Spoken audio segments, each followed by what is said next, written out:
तपाईहरु भ्रष्टाचारका विरुद्धमा लड्न तयार हो?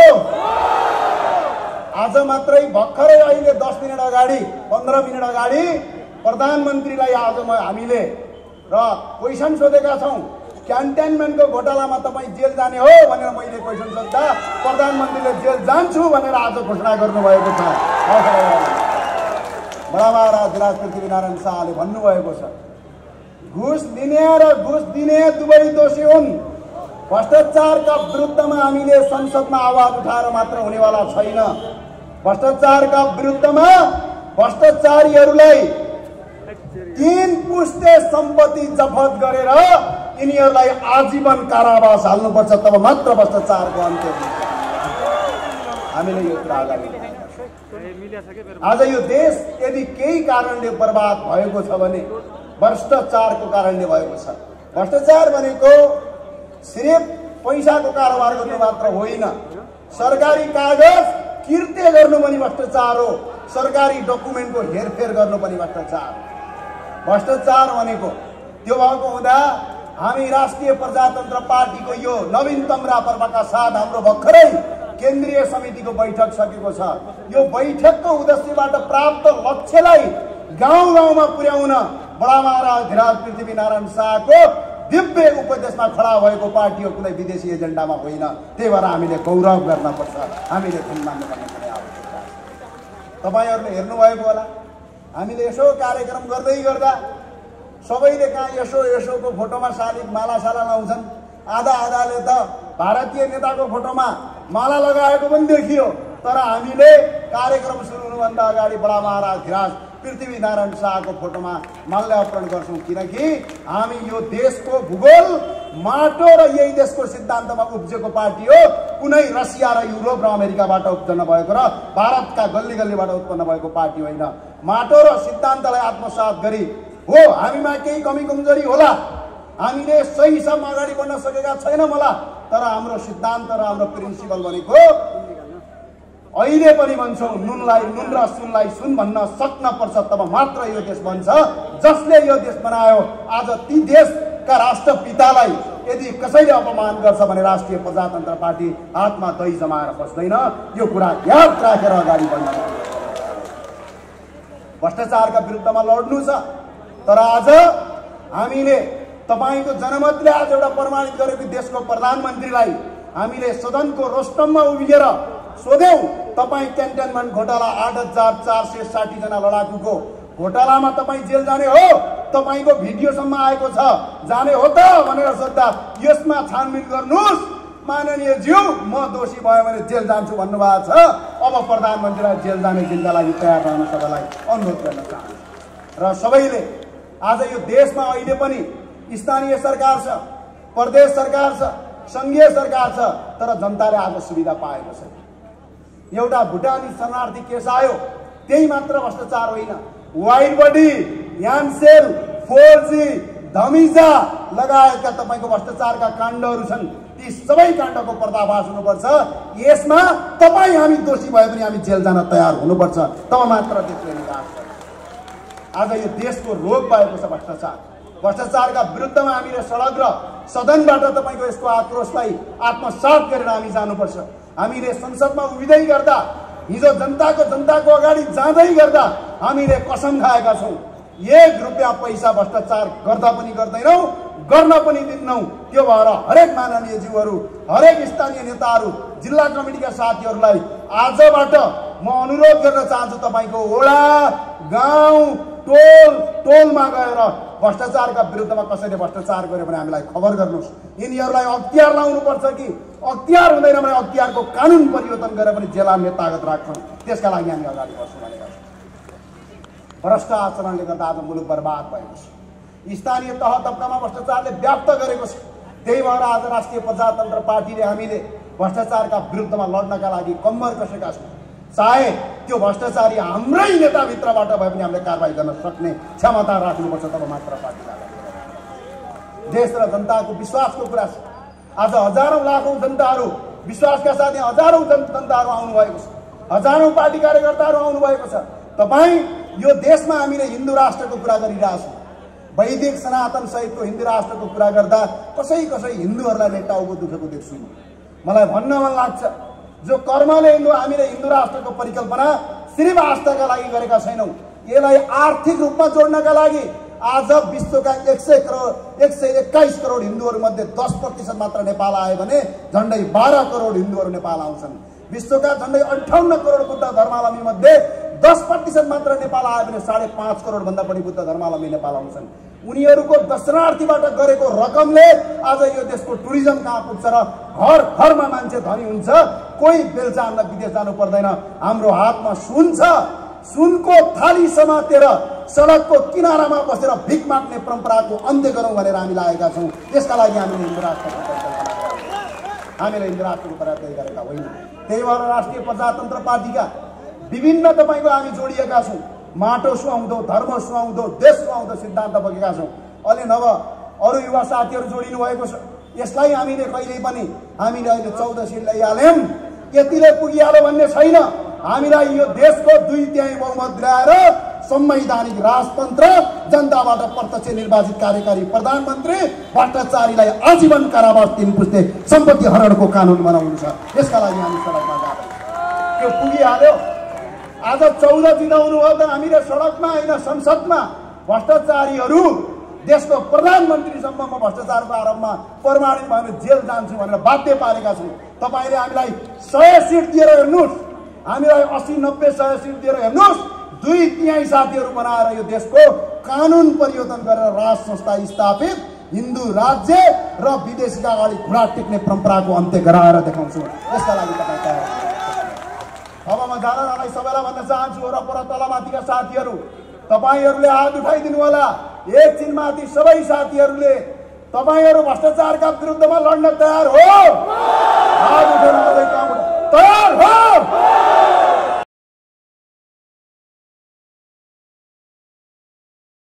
सबभन्दा पहिले म चुरो बहसमा नेपाली काङ्ग्रेसका नेता लोकेश ढकाललाई स्वागत गर्छु। यहाँलाई चुरो बहसमा हार्दिक स्वागत छ। धन्यवाद, नमस्कार। यहाँको स्वास्थ्य प्रतिकूलताका बावजुद पनि मैले यहाँलाई अनुरोध गरेँ, यहाँले यो अत्यन्तै चाहिँ यो गरमागरम समयमा मलाई यो अन्तर्वार्ताको अवसर प्रदान गरिदिनु भयो। म यहाँको घरसम्मै आएँ। यहाँलाई यो यसका लागि सबभन्दा पहिला हार्दिक धन्यवाद। र यहाँको स्वास्थ्यमा केही समस्या छ, म यहाँको पूर्ण स्वास्थ्य लाभको कामना पनि गर्छु।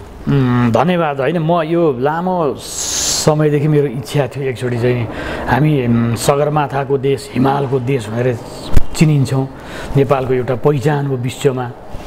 तर हामी त्यही सगरमाथाका देशका मानिसहरू सगरमाथाकोमा कति पुग्छौँ?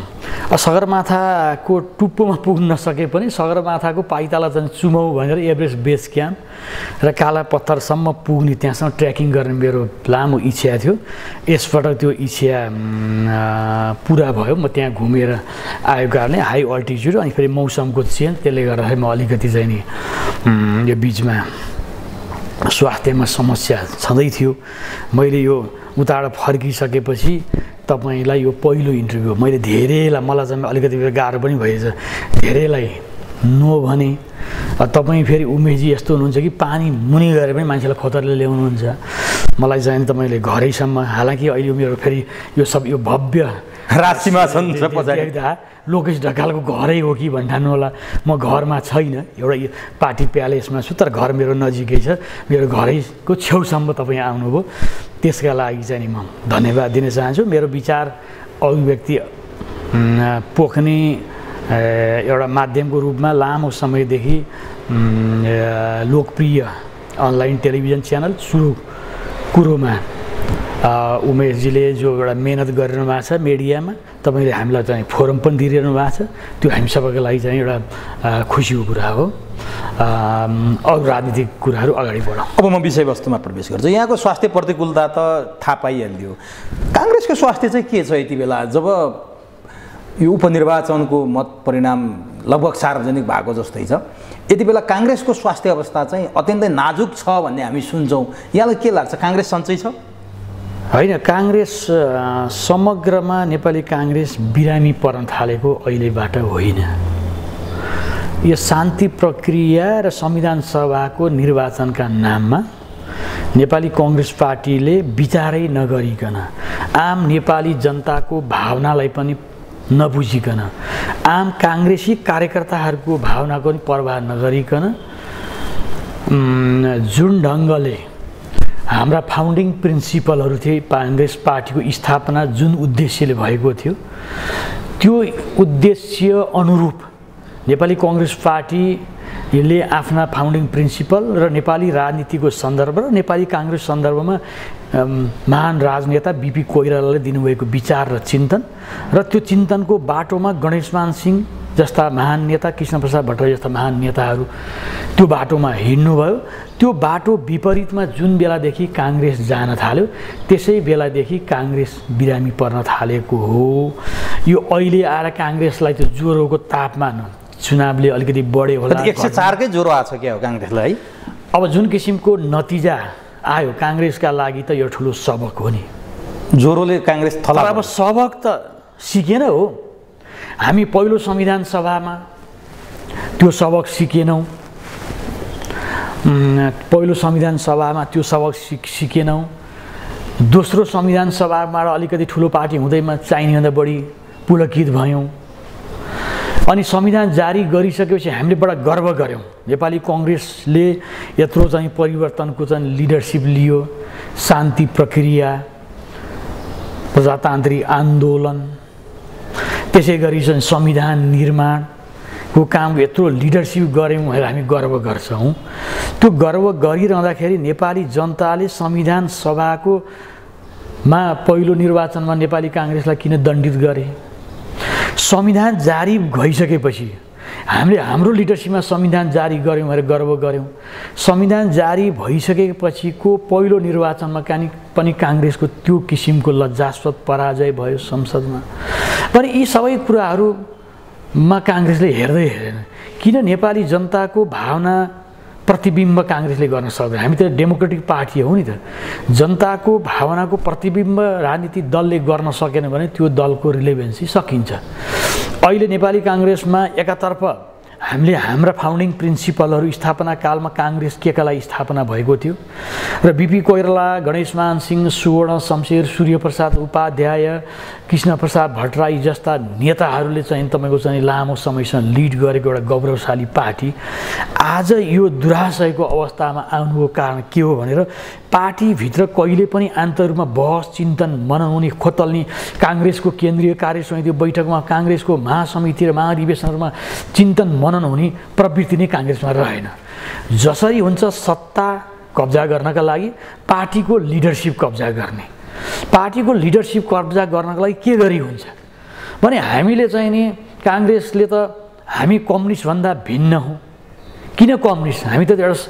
हामी सब यो मुलुकको राज संस्था पछिको हिजो राज संस्था हुँदा पनि काङ्ग्रेस प्रमुख राष्ट्रवादी शक्ति थियो।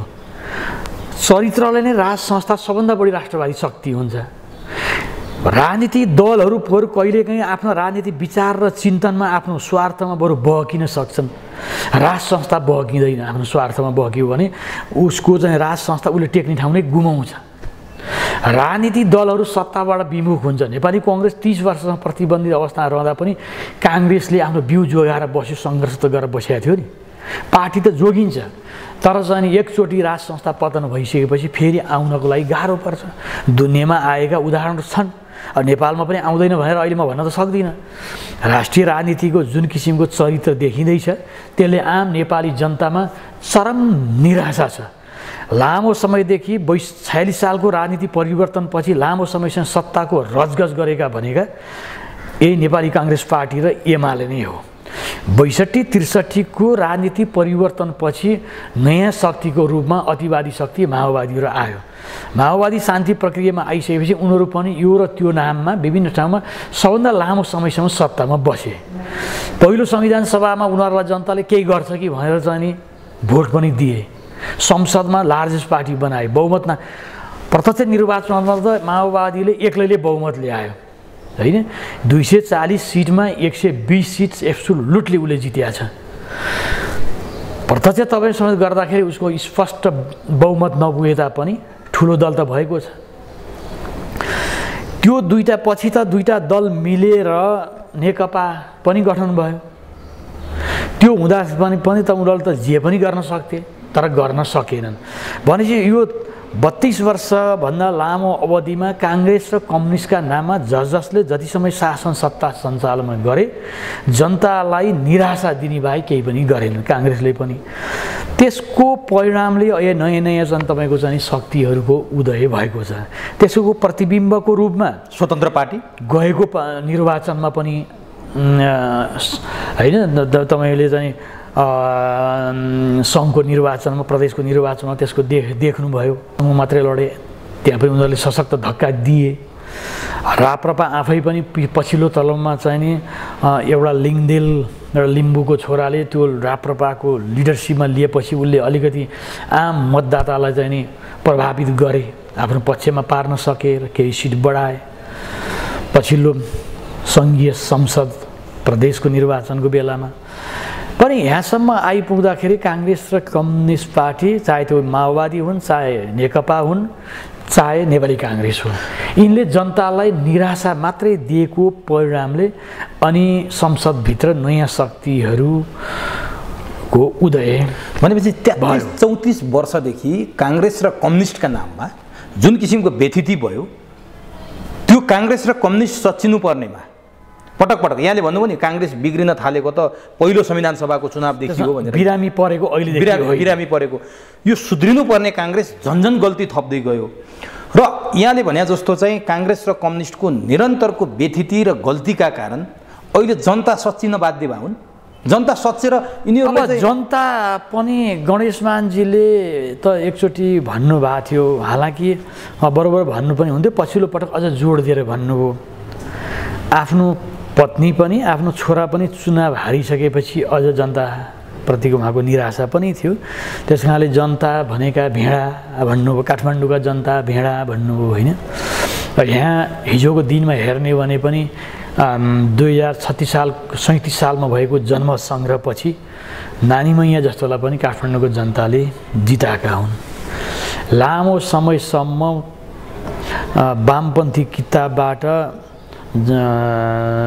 पद्मरत्न तुलाधरलाई पनि काठमाडौँले जितायो हुँदैन। अब यहाँ काठमाडौँका जनता, त्यसै गरी काठमाडौँ पछिको दोस्रो पोलिटिकल क्यापिटल भनेको चितवन हो। चितवनलाई राजनीतिको लागि बडा सचेत ठाउँ मानिन्छ। एन्टी पञ्चायत मुभमेन्टमा होस्, 46 सालको राजनीतिक परिवर्तन पछिका चितवनको भूमिका, त्यहाँका मतदाताको भूमिका अतुलनीय छ। त्यही कारणले पनि अहिलेका मूलधारका राजनीतिक दलप्रति दलले दिएको कुशासन, भ्रष्टाचारको परिणामले जनतामा वाक्क दिक्क थिए यो मूलधारका दलप्रति। सच्युन भनेर एउटा धक्का दिएको हो, तर आफै सच्चे के जनता। अब कति मासु चिउरामा, कति जागिरमा, कति प्रलोभनमा भोट हाल्ने, त्यहाँ 30 वर्ष 34 वर्षसम्म त लगातार काङ्ग्रेस र एमाले एउटा त यी सच्चे सबकको रूपमा सिकिए भने, हालाकि यो राजनीति एउटा लहरको भरमा, एउटा ह्युमको भरमा, अब एउटा मिडियाले हाँकेको, एउटा मिडियाको गिमिक्स भन्छ नि, मिडियाको त्यो तागतले पनि अब विकल्प त जनताले नखोजेको होइन देखिन्छ के, तर यिनीहरू लङ टर्ममा के वैकल्पिक शक्तिको रूपमा आफूलाई उठाउन सक्छन्, किन त्यहाँ परिपक्व लिडरसिपको त खाँचो छ। एउटा जनताको उभारलाई तत्कालको लागि उनीहरूले आफूमा आकर्षण गरेर निर्वाचन त जित्न सके। केही सिट जितेको भरमै नै फेरि भोलि लङ टर्मसम्म राष्ट्रिय शक्तिको रूपमा यो उदाएर आउँछ भन्ने त अहिले नै भनिहाल्न सक्ने, तर यहाँहरू जो छैन। तर के छ भने यसले कमसेकम पनि म चाहिँ यसलाई एउटा सकारात्मक रूपमा चाहिँ के रूपमा लिन्छु भने, अहिले पछिल्लो संसदको निर्वाचन र अहिलेको यो चाहिँ नि 3वटा क्षेत्रमा भएको चाहिँ नि उपनिर्वाचनको नतिजा जो आइरहेको छ, त्यसबाट चाहिँ कमसेकम पनि कम्युनिस्ट शक्तिभन्दा एउटा डेमोक्रेटिक शक्तिकै कम्युनिस्टको आधारबाट अन्य दल भनेर चाहे त्यो त म हिजो त्यो राप्रपालाई नै भन्नुहोस्, उसले आफ्नो मुद्दामा केही क्लियर गरेर आएको भने राप्रपाले केही सिट बढी जित्यो। अनि त्यसै गरी नेपाली कङ्ग्रेस पार्टी र नेकपा एमाले गरेको लामो सत्ता शासन जुन थियो, कुशासन, भ्रष्टाचार, व्यथिति, यी सबै कुरा अनिखेरि एउटै लिडरले लामो समयसम्म दशकौँसम्म चेन्ज गर्ने नेपाली काङ्ग्रेस पार्टीले हामीले लिडरसिप परिवर्तन गर्न खोज्यौँ। पछिल्लो महाधिवेशनमा त्यो पनि हामी सफल भएनौँ, पुरानै लिडरसिप आयो। जनताको भावना अनुसार पार्टी नगएपछि त जनतामा त्यो विद्रोहको भावना आउँछ। अहिले त्यही भएको त्यो जनताको विद्रोहको प्रतिबिम्ब यो अहिलेको स्थानीय, यो अहिलेको उपनिर्वाचन हो। गएको निर्वाचनमा पनि त्यो सङ्केत थियो। यो सङ्केत, यो जनताको चाहना, यो चापलाई राष्ट्रिय राजनीतिका यो काङ्ग्रेस र कम्युनिस्टहरूले बुझ्दैनन् भने, विशेष गरेर म अरूलाई भन्दिनँ, नेपाली कङ्ग्रेस पार्टी र एमाले, कम्युनिस्ट पार्टीभित्र पनि एमालेलाई म अलिक भिन्न, अरू कम्युनिस्ट पार्टीभन्दा म भिन्न ढङ्गले विश्लेषण गर्ने गर्छु। त्यो पार्टीभित्र अब हामी हिजो जस्तो अब चाहिँ मार्क्सवादी विचारधाराबाट, किन मार्क्सवादमा त अरू कम्युनिस्ट पार्टीभन्दा बाहेक अरूको उपस्थिति हुँदैन। उनीहरू अधिनायकवादी व्यवस्था, कम्युनिस्ट अधिनायकवादी व्यवस्थामा विश्वास गर्छन्। अब एमाले चाहिँ लामो समयसम्म संसदीय अभ्यासमा आइसक्यो हुनाले अब उनीहरू बहुदलीय व्यवस्थाबाट बाहिर जान सक्दैनन्। उनीहरूले अब हामीले चाहिँ पार्टीको नाम नेकपा भन्ने झिक्नुपर्छ र हामीले एउटा सोसियल डेमोक्रेटिक पार्टीको रूपमा विकास गर्नुपर्छ भनेर त्यो पार्टीभित्र जबरजस्त रूपमा 7औं महाधिवेशनदेखि नै बहस पनि प्रारम्भ भएको हो।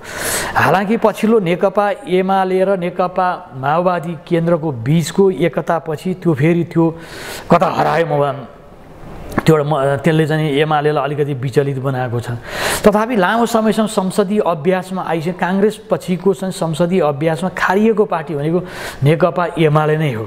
यी दुईटा पार्टी चाहिँले चाहिँ सच्चिएर सुदृढ भइदिएर गएको चुनाव पछाडि पनि चुनावमा लडे, प्रतिस्पर्धा गरे। चुनावको नतिजापछि दुईटा पार्टी मिलेर देश, जनताको भावना, जनताले के खोजेको छ त्यो अनुसार जनताले त के छ, स्थिर सरकार खोजेको छ, गुड गभर्नेन्स खोजेको छ।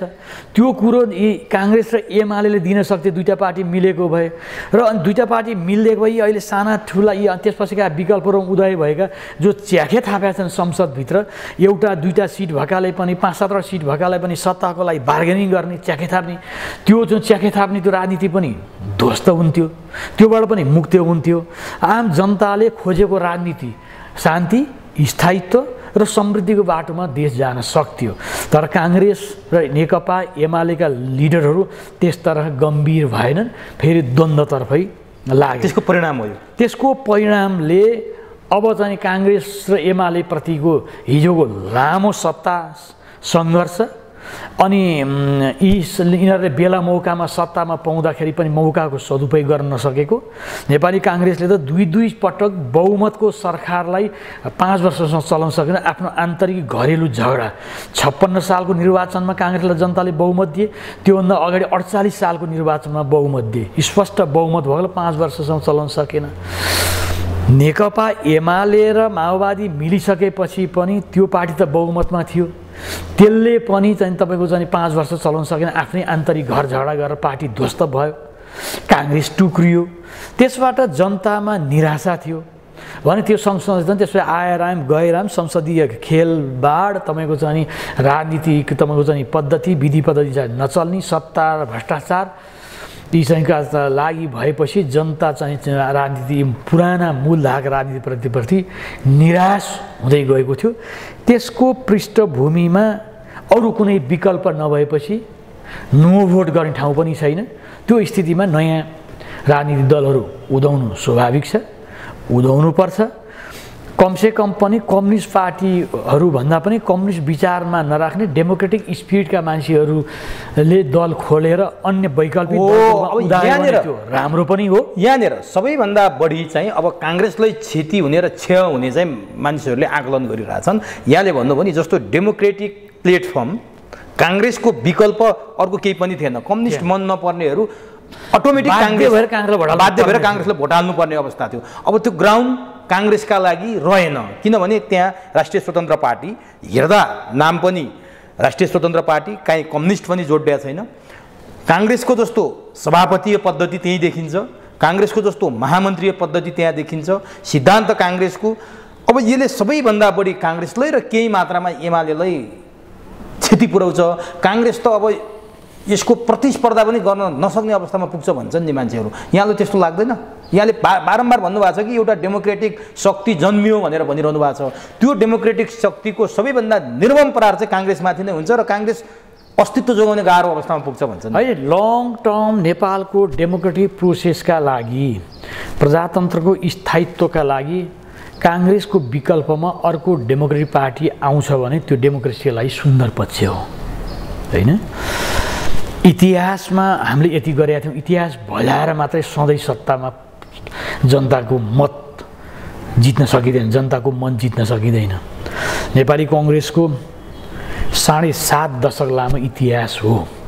इतिहासमा तीनवटा जनता, एउटा क्रान्ति गर्यो 7 सालमा, त्यसपछि 30 वर्षमा पञ्चायती व्यवस्थाको विरुद्धमा लड्यो, 46 सालमा काङ्ग्रेसकै विरुद्ध, काङ्ग्रेसकै लिडरसिपमा पञ्चायतको विरुद्धमा आन्दोलन भयो, सफल भयो र महाराज ज्ञानेन्द्रको माघ 1900 कदमका विरुद्धमा पनि नेपाली काङ्ग्रेसका नेता गिरिजाप्रसाद कोइरालाको लिडरसिपमा परिवर्तन सम्भव भयो भन्दैमा इतिहास त्यही मात्रै भजाएर काङ्ग्रेस हिँड्छ भने काङ्ग्रेसको यसै पनि रिलेभेन्सी सिद्धिन्छ। एकातर्फ काङ्ग्रेस भनेको चाहिँ के हो, किन जनताले काङ्ग्रेसलाई समर्थन गरे? एउटा काङ्ग्रेस कम्युनिस्टभन्दा भिन्न छ, यो उग्र दक्षिणपन्थी पार्टी पनि होइन, उग्र वामपन्थी जस्तो पनि होइन, यो नेपाली माटो अनुसारको चाहिँ लामो समयदेखि एउटा खारेर आएको राष्ट्रवादी शक्ति। काङ्ग्रेस केवल प्रजातान्त्रिक शक्ति मात्रै थिएन, काङ्ग्रेस राष्ट्रवादी, प्रमुख राष्ट्रवादी शक्ति पनि थियो भन्ने मात्रै भयो क्या, अब त छ भन्ने त छैन। त्यसले पनि काङ्ग्रेसको लिडरसिपले बेलैमा सोच्दैन भने, चिन्तन मनन गर्दैन भने अहिले काङ्ग्रेसको जीवनमा बिपी कोइरालाको स्थान के छ, काङ्ग्रेसको जीवनमा कृष्णप्रसाद भट्टराईको स्थान के छ, काङ्ग्रेसको जीवनमा गणेश को स्थान के छ? छैन नि। तपाईको पार्टी कार्यालयमा तस्बिर टाङ्दैमा अनि भाद्र 24 गते 2 थुङ्गा फुल चढाउँदैमा हैन, कृष्णप्रसाद भट्टराई गणेशमानका जन्म जयन्तीहरूमा फुल चढाउँदैमा उहाँहरूप्रतिको निष्ठा त्यहाँ झल्किँदैन। काङ्ग्रेसले एकातर्फ चाहिँ शान्ति प्रक्रिया र संविधान सभाको निर्वाचनसँगै आफ्ना फाउन्डिङ प्रिन्सिपल छोड्दै हामी कता वामपन्थी भाषमा फसेका छौँ। त्यसबाट नेपाली जनता चाहिँ नि को चित्त दुखाइ छ। अब काङ्ग्रेसले त्यही कारणले हो, काङ्ग्रेसले आफ्नो ठाउँ छोडेको, आफ्नो वैचारिक धरातल छोडेका कारणले नै काङ्ग्रेसले गर्व गर्ने हामीले संविधान सभाको निर्वाचन हामीले गऱ्यौँ। किन संविधान सभाको निर्वाचनमा काङ्ग्रेस त लतारेर गएको, संविधान सभाको निर्वाचनको मुद्दा काङ्ग्रेसको छँदै थिएन, काङ्ग्रेसले 15 सालमै छोडिसकेको मुद्दा हो हैन। र अहिलेको राजनीतिमा त्यो मुद्दालाई इस्ट्याब्लिस गरेको एमाले पनि होइन, एमाले पनि संविधान सभाको पक्षमा थिएन, काङ्ग्रेस पनि थिएन, माओवादीले नै इस्ट्याब्लिस गरे हो। हामी वामपन्थी भाषमा फसेकै हौँ, काङ्ग्रेसले आफ्ना फाउन्डिङ प्रिन्सिपल छोडेकै हो। नेपाली राजनीतिको सन्दर्भमा बिपी कोइरालालाई दिनुभएको बाटो, राष्ट्रिय एकता र मेलमिलापको नीतिलाई काङ्ग्रेसले छोडेकै हो। त्यसकारणले काङ्ग्रेसले जतिसुकै गर्व गरोस्, हामीले चाहिँ लोकतान्त्रिक आन्दोलनको लिडरसिप लियौँ, शान्ति प्रक्रियामा टुङ्ग्यायौँ, हाम्रो लिडरसिपमा संविधान जारी गर्यौँ भन्दै गर्दा पनि त्यसको लगत्तै पछि भएको निर्वाचनमा काङ्ग्रेसलाई नेपाली जनताले किन दण्डित गरे त, किन पुरस्कृत गरेन, किन बहुमतमा पुगेनन्? काङ्ग्रेसले जबसम्म यी कुराहरूमा गएर आफ्नो आन्तरिक जीवनमा बहस चिन्तन गर्दै काङ्ग्रेसले ठिक ट्र्याक समात्दैन, त्यो ट्र्याक नसमातेसम्म काङ्ग्रेसले इतिहासको त्यो गौरवशाली स्थान जुन थियो नि, बिपी कोइरालाले, सुवर्ण शमशेरहरूले, कृष्णप्रसाद भट्टराईले लिडरसिप गर्दाको काङ्ग्रेसको त्यो स्थान अब काङ्ग्रेसले पाउन सक्दैन। मैले यहाँसँग कहाँनिर क्लियर हुन खोजेँ भने, जस्तो काङ्ग्रेसले गरेको गल्तीको यहाँले कुरा गर्नुभयो, काङ्ग्रेस यहाँले भनेको भाषालाई प्रष्ट भन्यो भने काङ्ग्रेसले माओवादीको पुच्छर समातेर बैतरणी तर्न खोज्दा आज यो अवस्थामा पुग्यो, योभन्दा अरू कुरा त होइन नि। यहाँ त्यो त दुर्भाग्य नि। नेपाली कङ्ग्रेस जस्तो पार्टीले जसले राणा शासनका विरुद्ध लड्यो, पञ्चायतका विरुद्ध एक्लै लड्यो, माओवादीले सबभन्दा बढी टार्गेट काङ्ग्रेसका कार्यकर्तालाई गरे, सबभन्दा बढी काङ्ग्रेसका कार्यकर्ता मारिए, पुलिस प्रशासनका मान्छे त्यत्तिकै मारिए भने त्यही शक्तिसँग मिलेर चुनावमा जानु, त्योभन्दा चाहिँ वैचारिक पतन, वैचारिक विघटन काङ्ग्रेस के हुनसक्छ? होइन, ठिक छ, सत्तामा जानुसम्मको लागि अब संसदमा आएर लडिसकेपछि जुनसुकै कम्युनिस्ट पार्टी भए तापनि अब सरकार निर्माण गर्नका लागि एउटा सर्टेन दलहरू मिलेर सरकार गठन गर्नुसम्मलाई स्वाभाविक रूपमा मान्न मिल्छ। चुनावमा नै गठबन्धन गरेर जानु त्योभन्दा काङ्ग्रेसको वैचारिक पतन, वैचारिक स्खलन केही पनि थिएन। यो कसको कमजोरी? नेतृत्व अथवा कार्यकर्ताको? होइन, कार्यकर्ताहरूले प्रेसर दिन नसक्नु त कार्यकर्ता छँदैछ।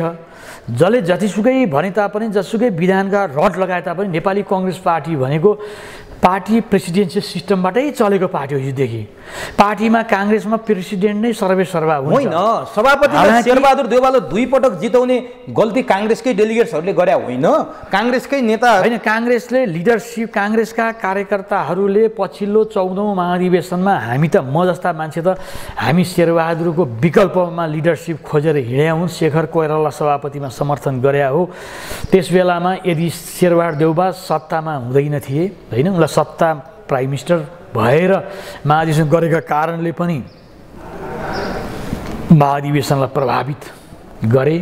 विभिन्न कारणले उनी फेरि प्रधानमन्त्रीमा आउनु, मान्छे पार्टी सभापति शेरबहादुर देउवा दोहोरिनु नै काङ्ग्रेसको यो हालत हो। एकदम अवश्य हो, किनभने आम नेपाली जनताले काङ्ग्रेसमा लिडरसिप परिवर्तनको चाहना राखेका थिए। परिवर्तनको लिडरसिप चाहना राखेको अवस्थामा कमसेकम यो सङ्ख्याको चाहिँ लाभ दिन सक्छ, नयाँ आउने सभापति त्यो सङ्ख्याको लाभ पाउँछ। अब यसले केही गर्छ कि पार्टीलाई नयाँ दिशामा जान्छ कि देशलाई नयाँ लिडरसिपमा लान्छ कि?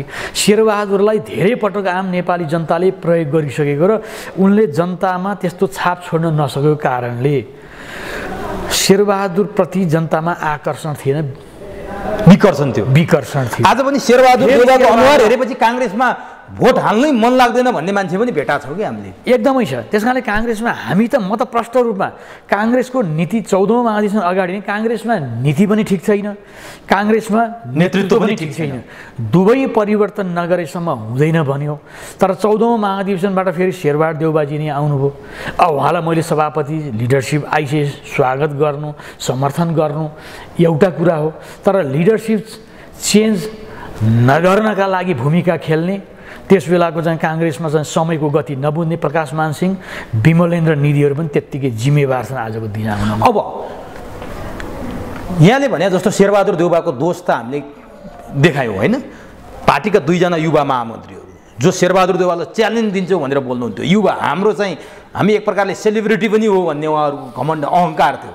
उहाँहरू 2 जनालाई चाहिँ पार्टीले कमान्डर बनाएर चितवन र तनहुँको चुनाव जिताउन पठाएको थियो।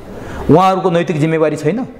2 जना महामन्त्री, युवा महामन्त्रीहरू जो शेरबहादुर देउवाको नेतृत्वको विकल्प खोज्दै थिए, तिनै महामन्त्रीहरू गगन थापाले तामा तुलसी छोएर मुखमा हरि राखेर भोट हाल भनेर चाहिँ निर्देशन दिएको कहाँ गयो त तनहुँको त्यो निर्देशन? पहिलो जिम्मेवार उनीहरू छैनन्? पहिलो नैतिक जिम्मेवारी पार्टी सभापतिको हुन्छ, किनभने पार्टीमा सर्वेसर्वा भनेको पार्टी सभापति नै हो।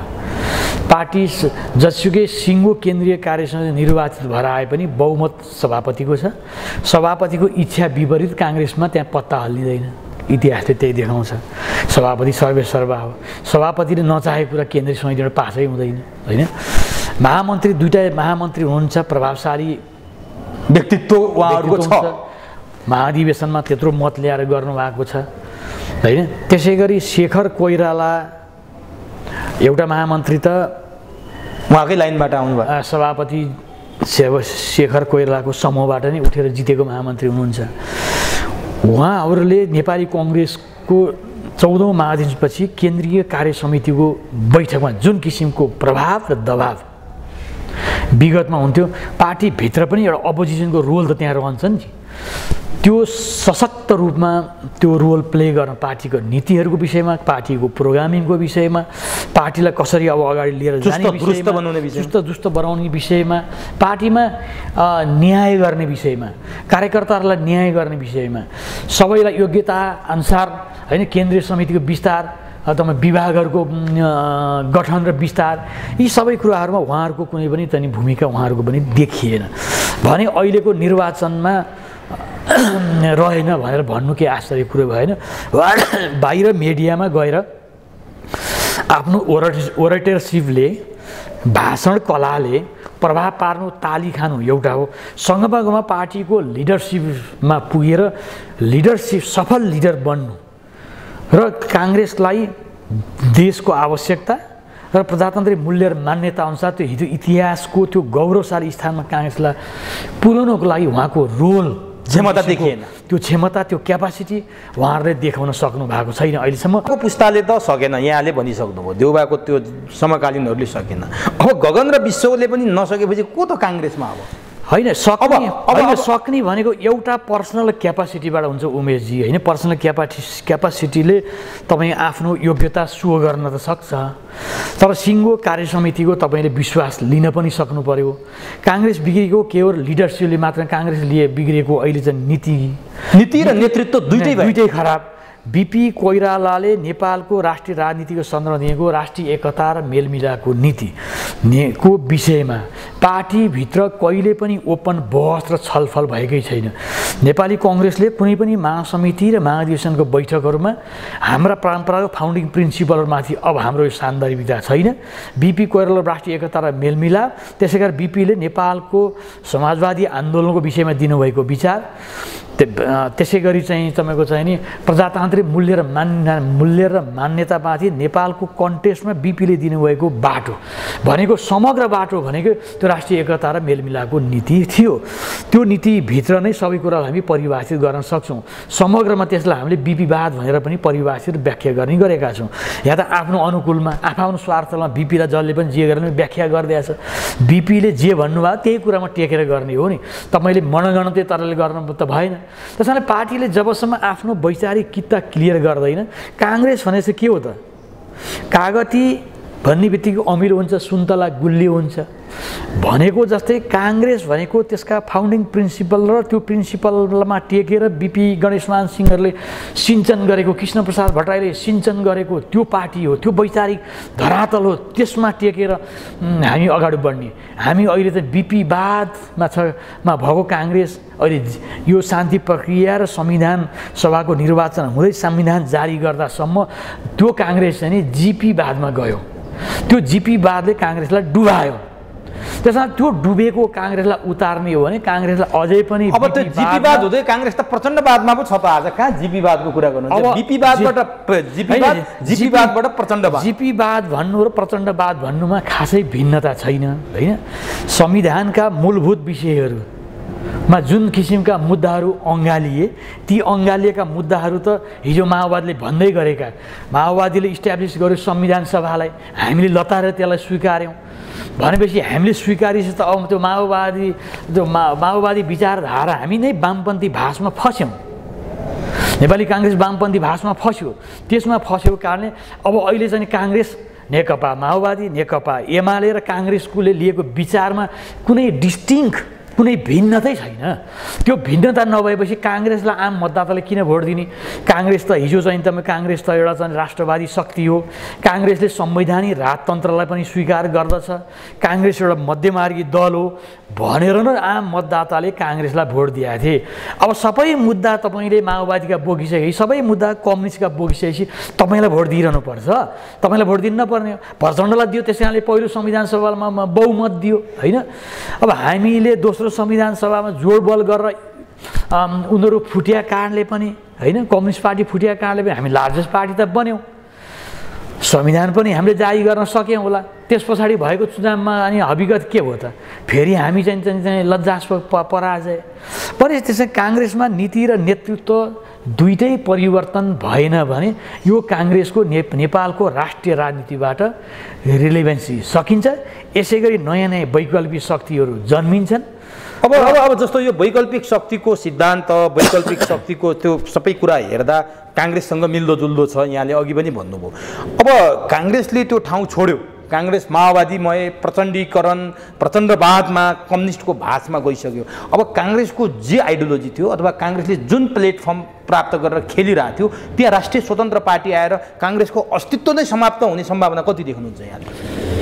होइन, नेपाली कङ्ग्रेस पार्टीको इतिहासमा त्यो गरेको अब इतिहास मात्रै यो सङ्गठन तलसम्म ग्रासरुट लेभलसम्म सङ्गठन छ। काङ्ग्रेसको मैले भने यही खाले काङ्ग्रेसको त यो देशलाई आवश्यकता पनि छैन।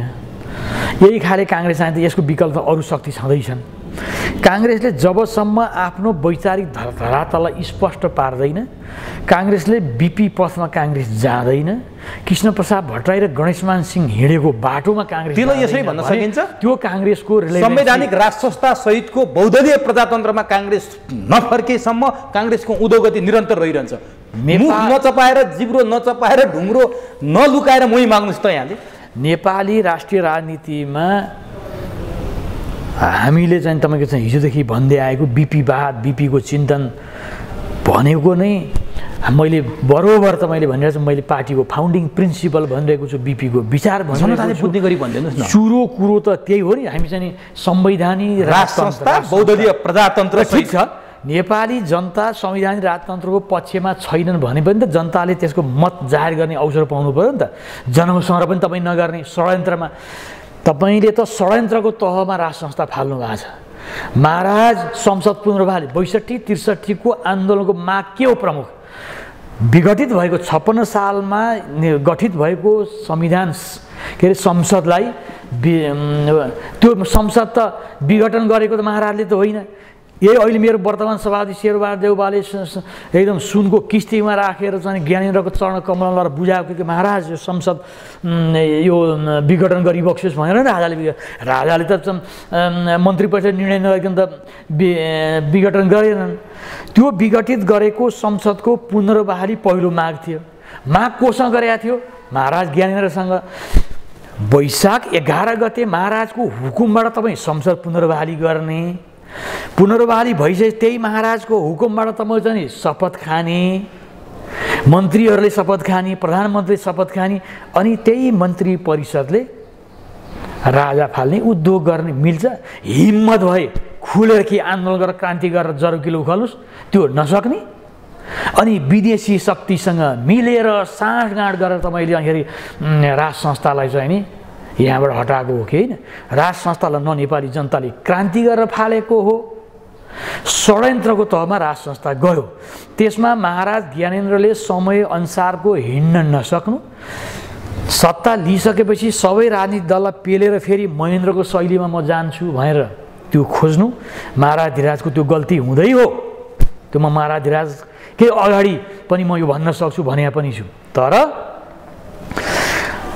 यो अहिलेको जति पनि परिवर्तन भनेको यो अहिले म त के भन्ने गरेको छु भनेदेखि उमेर चाहिँ यो संविधान नै एउटा कन्स्पिरेसीमा बनेको संविधान हो।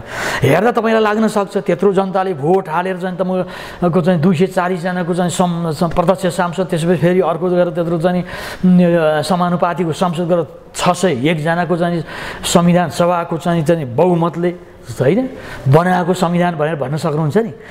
तर संविधान सभाको चाहिँ हामीले भोट हालेर संविधान सभा बनायो, तर त्यो संविधान सभाले नेपाली जनताको भावनाको प्रतिबिम्ब गर्ने गरी संविधान जारी गरेन। नाटकीय ढङ्गले 2 दिन नाटक संविधानको त्यो प्रावधानलाई मिट गर्नको लागि नाटकीय ढङ्गले यिनीहरू जनताको सुझाव लिन भनेर पनि गए, तर त्यो सुझावको पेटी खोलेनन्, थन्क्याएछन् संसदको आर्काइभमा। र षड्यन्त्रको तहमा संविधान जारी गरियो। संविधानको उनीहरूले बनाएकै नीति विनियमलाई मान्यो भने संविधानको हरेक धारा छुट्टै छुट्टै छलफल गरेर पास गर्नु पर्थ्यो। फास्ट ट्र्याकका नाममा पास कि फेल नगर्नुहोस् भने जस्तो गरी संविधान पास गरियो। पनि यी सबै कन्स्पिरेसीबाट राजनीति, नेपाली राजनीति अगाडि बढ्यो। महाराजबाट चाहिँ शपथ खाने अनि त्यही राजा फाल्ने काम त्यो संसदले गर्यो। त्यस कारणले मैले यो संविधान सभाबाट बनेको वर्तमान संविधानलाई नै अनकन्स्टिट्युसनल कन्स्टिट्युसन भन्ने गरे, असंवैधानिक संविधान। असंवैधानिक संविधान, यो घोर असंवैधानिक संविधान हो। यो संविधान निर्माणमै खोड छ। नेपाली जनताको भावनाको यसमा प्रतिबिम्ब छैन। नेपाली जनताले यसमा चाहिँ मत जाहेर गर्न पाएनन्। संविधानका मूलभूत चरित्रमाथि जन्मसंग्रह गर्नु पर्थ्यो। जन्मसंग्रह गर्न राजनीतिक दलहरू डराए। भनेपछि त्यसकारण आज काङ्ग्रेस कम्युनिस्टको गति यो भयो। त्यसकारणले काङ्ग्रेस र कम्युनिस्ट भन्दा पनि म चाहिँ काङ्ग्रेसको यो गति यो भयो। काङ्ग्रेस देशको प्रमुख राजनीतिक शक्ति हो। काङ्ग्रेस कमजोर हुँदा देश खत्तम हुन्छ, देशको राष्ट्रियता कमजोर हुन्छ। तर आज देशको राष्ट्रियता पनि कमजोर भएको छ, प्रजातन्त्रको भविष्य त अझै पनि स्थिर छैन भने केवल आवधिक निर्वाचन गर्दैमा राजनीतिक दलहरू चाहिँ तपाईँको सत्तामा जाँदैन, कोही प्रधानमन्त्री बन्दैमा, मन्त्रीमण्डल गठन हुँदैमा पनि डेमोक्रेसी बलियो हुँदैन। विधि र पद्धति अनुसार चाहिँ नि सबैजना चल्नु पर्यो। भनेपछि काङ्ग्रेस सच्चिनलाई यहाँले भनेको जस्तो त्यो अघिको कुरा छ, संवैधानिक राज संस्थासहित बहुदलीय प्रजातन्त्र यानि कि 2047 को संविधानमा फर्किनु पर्छ, अनि मात्रै देश पनि जोगिन्छ, काङ्ग्रेस पनि जोगिन्छ, जनता पनि जोगिन्छ। यहाँले प्रश्न यही हो भन्ने नेपालको कन्टेक्स्टमा जस्तो जियो पोलिटिकल सिचुएसन नेपाल बसेको छ, नेपालको अस्मिता जोगाउनलाई भनेको चाहिँ बडा कठिन विषय हो। म तपाईसँग संवाद गर्नु भन्दा झन्डै 1 महिना अगाडि म सिक्किममा घुमेर पनि आएँ। संयोगले मैले नजिकबाट त्यहाँ सिक्किमका पूर्व मुख्यमन्त्री पवन चामलिङसँग पनि नजिकबाट उहाँलाई भेट्ने मौका पाएँ। त्यसै गरी एउटा धार्मिक कार्यक्रममा एउटा त्यहाँ चाहिँ नि सरकारका सल्लाहकार, सिक्किम गभर्मेन्टका चाहिँ राजनीतिक सल्लाहकारको घरमा लगाएको धार्मिक अनुष्ठानमा जाँदा त्यहाँ चिफ मिनिस्टरदेखि लिएर धेरै त्यहाँका लोकल नेताहरूलाई पनि भेट्ने मौका पनि मैले पाएँ।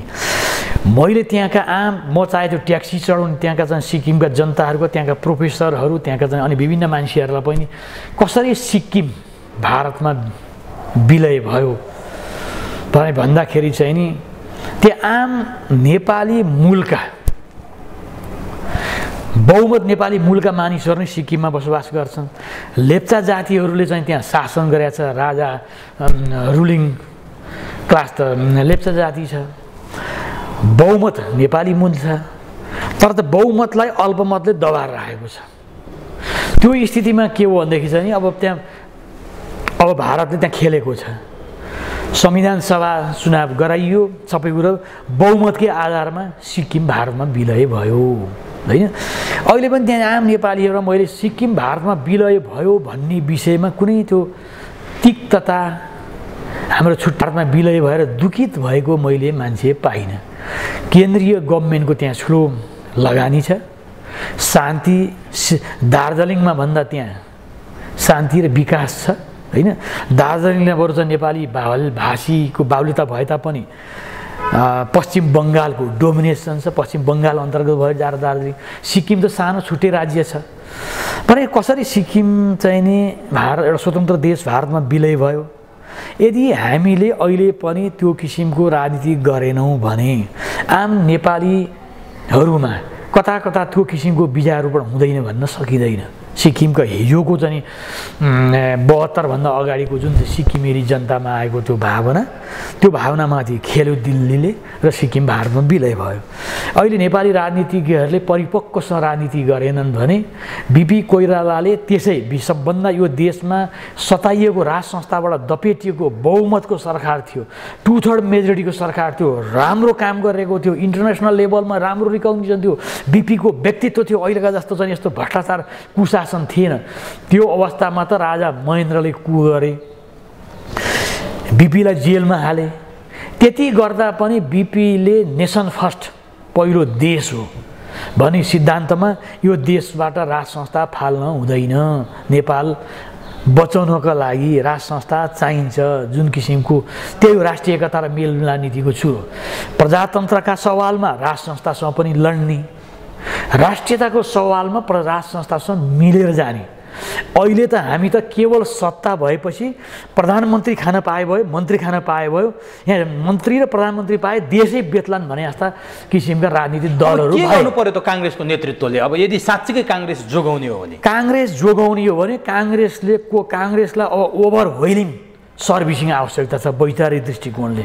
काङ्ग्रेसमा नीति यो पाराको ल्याङफ्याङ लिडरसिप पनि काम भएन। केवल प्रधानमन्त्री कतिपटक प्रधानमन्त्री बन्नेसँग के सरोकार? बिपी 18 महिना प्रधानमन्त्री बने। आज बिपीको 18 महिनामा काम गरेको बारेमा तपाईँसँग हामी घन्टौँ बहस गर्न सक्छौँ। आज मेरो सभापति चाहिँ नि 5 पटक प्रधानमन्त्री बन्दाखेरि के गर्नु त देशको लागि बहस गरौँ त? भने ल्याङफ्याङे नेतृत्वबाट अब काङ्ग्रेस चल्दैन, ल्याङफ्याङे नेतृत्वबाट चल्दैन। राष्ट्रवादी सोच भएको, दृढ सङ्कल्प भएको, त्यो प्रजातन्त्रप्रतिको प्रति प्रतिबद्ध र राष्ट्रिय चिन्तनबाट ओतप्रोत भएको, सत्ताका लागि मरिहत्ते गर्ने कहाँबाट आउँछ त्यो नेतृत्व? छैन त, देखिँदैन। होइन, खोज्ने त तपाईँले जमिनमा खुदाइ गरेर निकाल्ने होइन। तपाईँसँग नेता छैन भनेर चाहिँ तपाईँको भारतमा जाने पनि होइन, चिनमा जाने पनि होइन नेता खोज्नलाई। नेता त यहीँबाट जन्माउने हो, पद्धतिले जन्मिन्छ। सक्छ काङ्ग्रेसले त्यो नेता जन्माउन? काङ्ग्रेसले सक्छ। काङ्ग्रेसभित्र हुतियाराहरू धेरै भइदिए। काङ्ग्रेसमा वैचारिक बहसै हुँदैन, काङ्ग्रेसमा हस्तक्षेप नै हुन सकेन। अहिले काङ्ग्रेसको केन्द्रीय कार्य समितिमा हस्तक्षेप, मैले अहिले तपाईँ महामन्त्रीको भूमिका म केही पनि देख्दिनँ। दुईवटा महामन्त्री खालि भाषण गर्दै लैबरी गर्दै जिल्ला जिल्ला घुम्नु चाहिँ पाएन, मञ्चमा गएर भाषण गर्न तारिख खाने बाहेक महामन्त्रीहरूको। त्यसै गरी नेपाली कङ्ग्रेसको हिजो सुशील कोइरालालाई धुरुक्क पार्दै शेरबहादुर देउवाले 40 र 60 मागेर, आज चाहिँ शेखर कोइराला त सारा शक्ति विरोधमा हुँदा पनि शेरबहादुर देउवा सरकारमा हुँदैन थियो भने पनि शेखर कोइराला प्रदेश सभापति जित्नुहुन्थ्यो। त्यसै गरी सरकारमा हुँदै पनि रामचन्द्र पौडेल अहिले राष्ट्रपति हुनुहुन्छ। त्यसै गरी प्रकाशमान सिंह, विमल निधि लगायतले नेतृत्व परिवर्तनको पक्षमा उभिदिएको भए आज काङ्ग्रेसमा अलिकति आशा गर्ने ठाउँ रहन्छ। शेखर कोइराला आउँदाखेरि एउटा शङ्काको लाभ त रहन्थ्यो नि, तपाईँ विकल्प त तपाईँले दिन सक्नुहुन्थ्यो नि, तर त्यो अवसर तपाईँले पाउनु भएन। यदि सचिएन भने चाहिँ के हुन्छ? सकिन्छ? सचिएन भने, काङ्ग्रेस सचिएन भने त विकल्पमा अर्को राजनीतिक शक्ति आउन सक्छ। विकल्प रहित भन्ने कुरो केही पनि हुँदैन। त्यो सम्भावना चाहिँ राष्ट्रिय स्वतन्त्र पार्टीले देखाएको हो। त्यो स्वतन्त्र पार्टी एउटा चाहिँ नि झिल्को मात्रै हो, झिल्को मात्रै हो। किन स्वतन्त्र पार्टीहरूमा अब यो निर्वाचनपछि नेपाली कङ्ग्रेसले आफूलाई करेक्सन नगर्ने हो भने, एमाले पनि आफूलाई करेक्सन नगर्ने हो भने, करेक्सन नगर्ने हो भने ती पार्टीहरूले जनताको भावनाअनुसार आफूलाई प्रतिबिम्ब गर्दै अगाडि नबढ्ने हो भने त नेपाली जनताले त विकल्प खोज्दो रहेछ नि त, खोजिसके। अब काङ्ग्रेसलाई अहिले यो उपनिर्वाचन एउटा चाहिँ त्यसको चाहिँ नि सङ्केत हो होइन। तर त्यसलाई चाहिँ त्यो जनताको त्यो चाहनालाई काङ्ग्रेसका लिडर्सले अझै पनि बुझ्दैनन्। राष्ट्रिय एकता र मेलमिलापको नीति, राष्ट्रिय चिन्तन, देशप्रति गम्भीर बन्दैनन्, प्रजातान्त्रिक मूल्य र मान्यताप्रति गम्भीर बन्दैनन् र खालि केवल सत्ता प्राप्तिका लागि, प्रधानमन्त्री बन्नका लागि, मन्त्रीका बन्नलाई यो र त्योसँग मध्यरातमा दिनमा जहाँ जोसँग पनि सम्झौता गर्न विगतमा जस्तो तयार रहन्छन् भने गए दिन यी काङ्ग्रेसको दिन रहँदैन। संसारमा धेरै होइन, चिनमै काङ्ग्रेसभन्दा सशक्त पार्टी कोमिन्ताङ भन्ने पार्टी थियो, त्यसले इतिहासमा त्यो भूमिका खेल्न नसक्दा चीन आज कम्युनिस्ट एकदलीय अधिराज्यवादमा गयो भने नेपाली कङ्ग्रेसले हिजो इतिहासमा तपाईको हामीले गर्व गर्ने गरी यत्र यत्र क्रान्ति गर्यौँ भनेर अब जनतालाई चाहिँ तपाईको चाहिँ मन जित्ने काम तपाईले गर्नु भएन भने त काङ्ग्रेसको यो राम भन्ने हो। तपाईले काँध थाप्न सक्दैन। मैले तपाईले काँध थापेर हुँदा मेरो लिडरसिप यही हो। म एउटा व्यक्ति, म त एउटा काङ्ग्रेसको कार्यकर्ता हुँ। त्यसपछि राम भन्ने हो हैन त? राम भन्ने त हो नि। त्यसकारणले काङ्ग्रेसमा त्यो हिम्मत मेची महाकालीका कार्यकर्ताहरूले पनि लिडरसिपमा प्रेसर दिन सक्नु पर्यो। अब काङ्ग्रेस जस्तो हुनु पर्यो। काङ्ग्रेस जस्तो हुने भन्ने बित्तिकै काङ्ग्रेसका आफ्ना फाउन्डिङ प्रिन्सिपल, विचार र चिन्तन, बीपी कोइराला राष्ट्रिय एकता र मेलमिलाप नीति भनेको काङ्ग्रेस बचाउने नीति पनि यही हो, देश बचाउने नीति पनि यही हो। अब म अन्तिममा छु। जस्तो तनहुकै कुरा गर्छु एकचोटि, गोविन्दराज जोशीलाई काङ्ग्रेसले समेट्न सकेको भए गोविन्द भट्टराईले चुनाव जित्थे, स्वर्णिम वाग्लेले जो जित्ने सम्भावना देखिँदैन थियो। किनभने 20,000 मत काङ्ग्रेसको मत त उनले होल्ड गरेर राखेका छन्। गोविन्दराज जोशीसँग भएको 6,000 मत, अलिअलि यताउता गर्दा आउने मतले गोविन्द भट्टराई जित्न सक्थे भन्ने आकलन अहिले भइरहेछ। गोविन्दराज जोशीलाई काङ्ग्रेसले न्याय गर्न नसक्या हो? होइन, गोविन्दराज जोशीलाई मात्र होइन, नेपाली कङ्ग्रेसले धेरै निष्ठावान कार्यकर्तालाई न्याय गरेको छैन। उमेश श्रेष्ठ र विनोद चौधरीहरू पार्टीमा हाबी भए, डाक्टर स्वर्णिम वाग्लेहरू पार्टी छोडेर चुनाव लडेर जित्ने अवस्था आयो क्या। यस्तो किन भइरहेको? स्वर्णिम वाग्ले पनि व्यक्तिगत क्यापासिटी छ, एउटा पार्टीमा गएर उनले चुनाव जिते, भोलि उनको मूल्याङ्कन हुँदै जाला, उनी पनि महान अवसरवादी हुन्। पार्टीमा उनको ठुलो योगदान छैनन्। 46 सालको यसो गरे उसो भनेको 46 साल 15 वर्षदेखि कति के काम गरे होइन। हामी यहाँ 46 सालदेखि निरन्तर लड्ने मान्छे यहाँ छ, पार्टीले हामीलाई केही गरे होइन। तै त पार्टीभित्र सङ्घर्ष गरिरहेका छौँ, पार्टीको नेताको नि आलोचना गर्छौँ। यही काङ्ग्रेस सुध्रिनुपर्छ, यही काङ्ग्रेसलाई सुधारेर काङ्ग्रेसलाई बिपी पथ गणेशमान सिंह र कृष्णप्रसाद भट्टराईको पथमा हिँडाएर त्यो इतिहासको त्यो गौरवशाली काङ्ग्रेसको स्थान पाउनुपर्छ भनेर हामी काङ्ग्रेसभित्रै लडिरहेछौँ भने स्वर्णिम वाग्ले जस्ता अवसरवादीहरू आउँछन् जान्छन्, अहिले सिट जित्लान्, भोलि राम्रो भूमिका खेल्यो भने फेरि इस्टाब्लिस भएन, फेरि सम्भावना भएन भने फेरि एउटा कन्सल्टेन्ट बन्छ, एउटा विदेश जान्छन्। त्यो हामी त यहीँ नेपालमै रहेर यहीँ सङ्घर्ष गरेर लडिरहेछौँ, भोलि पनि लड्छौँ। अझै पनि हामी त्यो मन मरेको छैन काङ्ग्रेसलाई नै सुधार गर्नुपर्छ भन्ने कुरामा। जहाँसम्म तपाईँले गोविन्दराज जोशी नेपाली कङ्ग्रेस पार्टीमा लामो समयसम्म सङ्घर्ष गरेर आएको व्यक्ति हो, उहाँको पार्टीमा ठुलो योगदान छ। अहिले के पार्टीको केन्द्रीय कार्यालयमा बसेर जति रजगज गरेका छन् नेताहरू जो छन्, त्यो केन्द्रीय कार्यालय गोविन्दराज जोशी लिडरसिप लिँदैन थिए, उनले चाहिँ सक्रियता त्यो देखाउँदैन, सायद त्यो केन्द्रीय कार्यालय आजको रूपमा नेपाली काङ्ग्रेस केन्द्रीय कार्यालय बन्थ्यो बन्दैन थियो। उनको त्यति ठुलो योगदान छ। उनलाई मिलाउन सक्या भए उनलाई सिट त जुन किसिमबाट पार्टीले दण्डित गर्दै गर्दै गयो, उनलाई खेद्दै गयो, एउटा नेता विशेषको तनहुको विशेषको राजनीतिमा लिएर खेद्दै गयो, त्यो जायज थिएन। अहिलेको चुनावको मुखमा आएर हिजै गर्नुपर्थ्यो चुनावमा त्यो पनि गर्ने 3टा निर्वाचन क्षेत्रमा त 3टा निर्वाचन क्षेत्रका कार्यकर्तालाई त माफी दिने चुनाव छ भनेर अरू क्षेत्रमा फेरि चाहिँ तपाईँको चाहिँ सम्बोधन नगर्ने, त्यो पनि न्यायसङ्गत, त्यो पनि सन्तुलित कुरो भएन। गर्नु थियो भने केन्द्रीय कार्य समितिबाटै लगेर तपाईँ कार्य सम्पादन त्यो अनुशासन समितिले निर्णय गरेर मात्रै पुग्दैन थियो। केन्द्रीय अनुशासन समितिले निर्णय गरेको कुरालाई केन्द्रीय कार्य समितिले अनुमोदन गर्नु पर्थ्यो, त्यो पनि गरिएन। हालाकि मैले सुन्दा म प्रत्यक्ष रूपमा सुनेको छैन, काङ्ग्रेसको केन्द्रीय समिति शेखरदेखि सबै पक्षहरूबाट त्यो केन्द्रीय कार्य समितिमा यतापट्टि कुलबहादुर गुरुङलाई चाहिँ वरिष्ठ नेता बनाउने, शेखर गोविन्दराज जोशीलाई पनि केन्द्रीय समितिमा र संसदीय बोर्डमा कार्य सम्पादन समितिमा पनि लैजाने, उहाँका समूहका अरू 2-4 जनालाई चाहिँ हुनसक्छ अब त विनय दत्त होला, लक्ष्मण घिमिरे होला, अर्को कोही होला को होला, केन्द्रीय कार्य समितिमा पनि लैजाने भन्ने मोडालिटी भएर त्यो हिसाबको कुराकानी पनि अगाडि बढेको थियो। त्यो कुरालाई पनि त्यति चाहिँ नि सुनवाई भएन भन्ने कुरो पनि आएको छ। यदि यो प्रस्ताव आएर नसुनिएको हो भने त्यो पनि गल्ती हो, गोविन्दराज जोशीको पनि गल्ती नै हो। काङ्ग्रेसले सबै आम माफी दिएर केन्द्रीय कार्य समितिमा लैजाने भनिसकेपछि त फेरि मलाई चाहिँ उपसभापति चाहियो अथवा यो चाहियो भनिरहनु अहिले आवश्यकता थिएन। यदि भनेको हो भने त्यो म अझ प्रश्न हुन खोज्दैछु, तर यो कुरो चाहिँ आएको छ बाहिर, मलाई जिम्मेवार साथीहरूबाट आएको छ होइन। र यदि अहिले चाहिँ नि नेपाली कङ्ग्रेस पार्टी भन्दा अन्यत्र भोट हालेको हो यदि गोविन्दराज जोशी र त्यो गोविन्दराज जोशीका समूह त्यहाँमा छन् त, ठुलो समूह छ नि त गोविन्दराज जोशीको त तनहुमा। हिजो मेयरमा छोरा दीपक जोशी उठ्दाखेरि पनि राम्रै भोट आएको, तर सारा शक्ति सत्ताले पेल्दाखेरि पनि झन्डै उसले चुनाव जितेका हुन्। उनीमाथि साङ्घातिक आक्रमण पनि भयो। त्यो स्थिति हुँदा पनि गोविन्दराज जोशीको जिल्लामा योगदान छ, त्यो योगदानको आधारमा कार्यकर्ताहरू उहाँको पक्षमा छन्। तर सधैँ यसरी रहिरह्यो भने ती पनि घट्दै जान्छ, विगतमा घट्दै गएको पनि अनुभूति हामी गर्न सक्छौँ। यदि त्यसरी सबै कुरो एउटा मोडेलमा आइसकेर गरेको भने फेरि अन्यथा गरौँ र काङ्ग्रेसलाई असहयोग गरौँ। हामी त अब नेपाली काङ्ग्रेस पार्टीकै हितको सोध्ने हो, काङ्ग्रेसलाई सुधार गर्ने प्रयत्न गर्ने हो। उहाँको सहयोग लिन सकेको भए जित्न सक्थ्यो। उहाँको सहयोग काङ्ग्रेसले लिनु पर्थ्यो, लिन सक्नु पर्थ्यो र गोविन्दराज जोशीजीले पनि यसतर्फ सकारात्मक रहेर सहयोग दिनु पर्थ्यो। अब ठिक छ, अब म अन्तिम प्रश्न यहाँलाई सोधेँ कि रवि लामिछानेले 51,000 यहाँ र मैले कुरा गरिरहँदा 51,000 भन्दा धेरै मत ल्याइसके।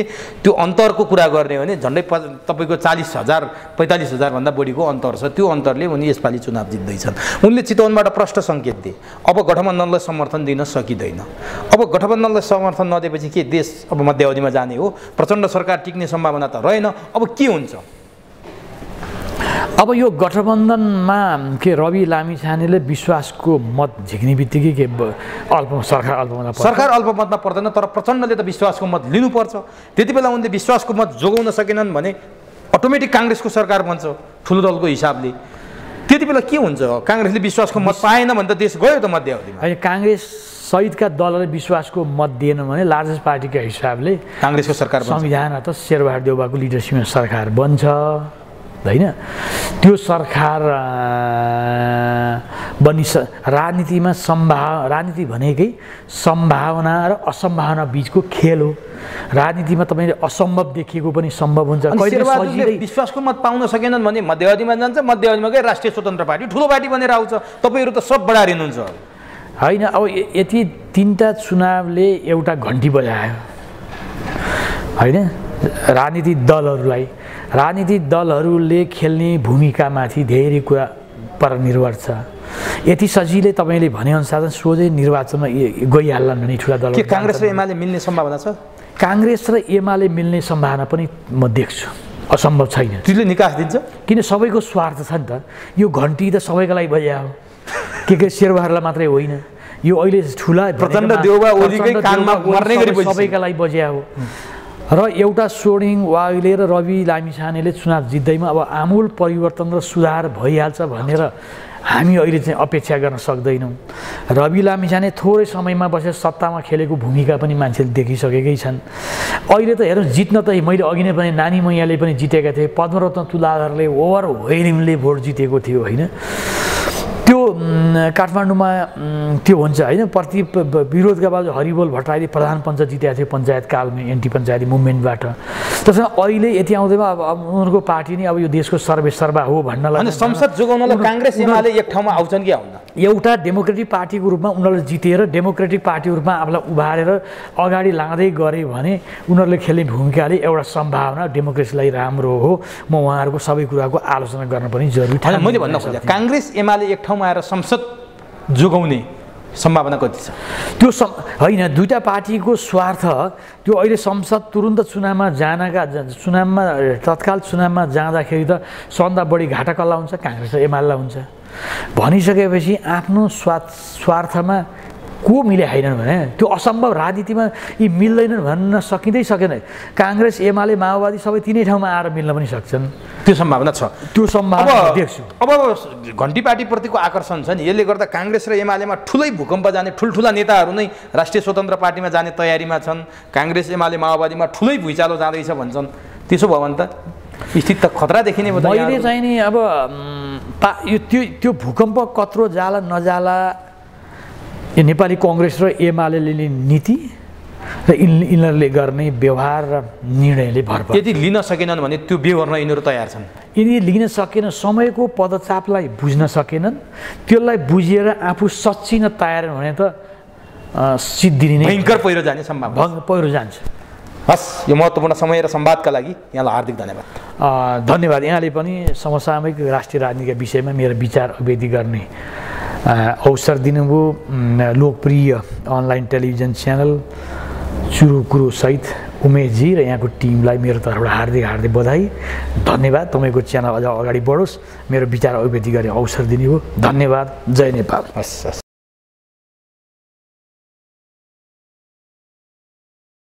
यस कार्यक्रमको सभापति काठमाडौँ जिल्लाका सभापतिज्यू, आजका प्रमुख अतिथि हाम्रा पार्टीका अध्यक्ष एवं पूर्व उप प्रधानमन्त्री मान्य राजेन्द्र लिङ्गदेनज्यू र हाम्रा पार्टीका पूर्व अध्यक्ष एवं निर्णय समितिका अध्यक्षज्यू लगायत पार्टीका विभिन्न तहमा रहनुभएका सम्पूर्ण साथीहरू र प्रदेश सङ्घका मान्य साथीहरू र विभिन्न जिल्लाबाट अर्थात् भक्तपुर नक्कली भुटानी शरणार्थी बनाएर जुन किसिमले विदेशमा पठाउने काम भएको छ र नेपाली यो जुन किसिमका ठुला पार्टीहरूले ठुला दल अहिले जुन किसिम ठुला दलका नेताहरू र राष्ट्रिय सेवकहरू जुन उच्च स्तरीय राष्ट्रिय सेवकहरू जहाँ मुसिएको छ, जसले गर्दाखेरि आज हामीलाई हाम्रो नेपाल र नेपालीको ठुलो बेइज्जत भएको छ। नेपालको मान सम्मानमा चाहिँ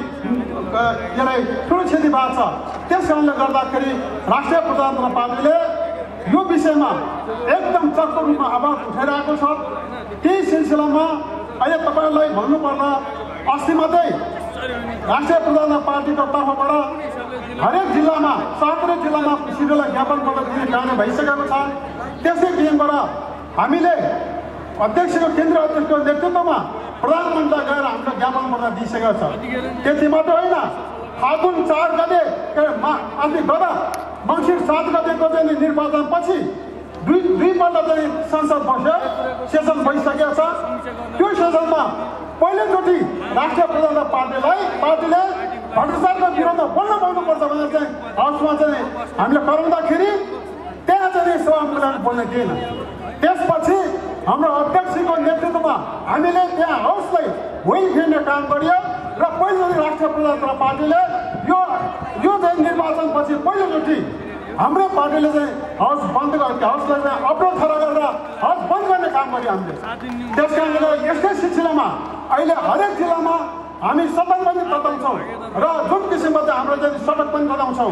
यो सडक र सदनबाट तताएर हामीले यो भ्रष्टाचारलाई निर्मूल गर्नुपर्ने जुन जिम्मेवारी हाम्रो राष्ट्रिय प्रजातन्त्र पार्टीको काँधमा आएको छ। यो कालमा चाहिँ अहिले नयाँ नेतृत्व हाम्रो आएको छ। पार्टीको हाम्रो पार्टीको अध्यक्ष राजेन्द्र लिङ्गजीको उहाँको भनाइले भन्न चाहन्छु, भ्रष्टाचार गरी खानु भने आमाको हक सराउ भने उहाँको जुन किसिमको भनाइ छ, त्यही भनाइको हुन्छ नि आज हामीहरूलाई त्यही उक्तिलाई लिएर अगाडि सडक र सडक तताउने काम भइरहेको छ। यति मात्रै होइन साथीहरू, मैले जुन किसिमको चाहिँ यो देशको अब हामी नेपालको राजनीतिक पार्टीको नेता भन्नु लाज हुने अवस्था आइसक्यो। किनभने अबलाई ठुला पार्टी भन्ने ठुला दलका नेता, ठुला पार्टीका ठुला नेताहरू अहिले नेपाली जनताको नागरिकता बेच्ने, नेपाली जनतालाई अनागरिक बनाएर जुन के भ्रष्टाचार गरेको छ, त्यो भ्रष्टाचारमा चाहिँ कुनै चाहिँ तलमा नभइकन छानबिन हुनुपर्छ, निष्पक्ष छानबिन हुनुपर्छ, कसैको दबावमा पर्नुहुन्न भन्ने हाम्रो चाहिँ माग हो। होइन भने यो आउँछ जान्छ फस्नु पर्दैन।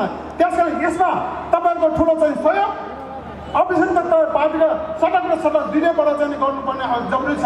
यस कारणले आज काठमाडौँ जिल्लाबाट जुन कार्यक्रम आयोजना गरेको छ, आयोजक परिवारलाई म धेरै धेरै धन्यवाद चाहन्छु। यति मात्रै होइन, म तपाईँलाई अर्को जुन किसिमका बलुवाचार जग्गा खोल्नुपर्छ, क्यान्टोनमेन्टको जुन किसिममा एउटा चाहिँ झन्डै 9 अरबभन्दा बढी पैसा क्यान्टोनमेन्टको जुन लडाकुलाई दिएको छ, त्यसको छानबिन हुनुपर्छ। त्यतिमध्ये पुग्ने हरेकलाई यति मात्रै नभइकन हामी यो माग गरिरहेका छौँ। हाम्रो पार्टीले पास पनि गरिसकेको छ। जुन 47 सालदेखि अहिलेसम्म जो राजनीतिक पदमा बसेका व्यक्तिहरू र त्यति के अरे उच्च स्तरका रहेका कर्मचारीको सम्पत्तिको छानबिन गर्न न्याय आयोग गठन गर्नुपर्छ। त्योबाट त्यसलाई गठन गरेर सबैलाई जो दोषीहरूलाई कारवाही गरेर कारवाही गर्नुपर्छ हाम्रो पार्टीको माग छ। यी मागलाई म यहाँ उपस्थित सम्पूर्ण साथीहरूलाई के अनुरोध गर्न चाहन्छु भने त्यो मागलाई तपाईँहरूको जोरदार समर्थन चाहिन्छ। सडकबाट आन्दोलन गर्नुपर्छ, सदनबाट हामी गर्छौँ भन्ने तपाईँलाई अनुरोध गर्दै राज्य जति पनि साथीहरू जहाँ यस्तो समयमा छोटो समयमा सूचना पनि तपाईँहरू यसै उपस्थित हुनु भएको छ, यसो टुक गएर पार्टीले आह्वान गरेर कार्यक्रममा काठमाडौँ जिल्लाले आह्वान गरेर कार्यक्रममा तपाईँहरू आउनुभएको छ। त्यसको लागि सम्पूर्ण साथीहरूलाई धेरै धेरै धन्यवाद दिन चाहन्छु। धन्यवाद। जय राष्ट्रवाद।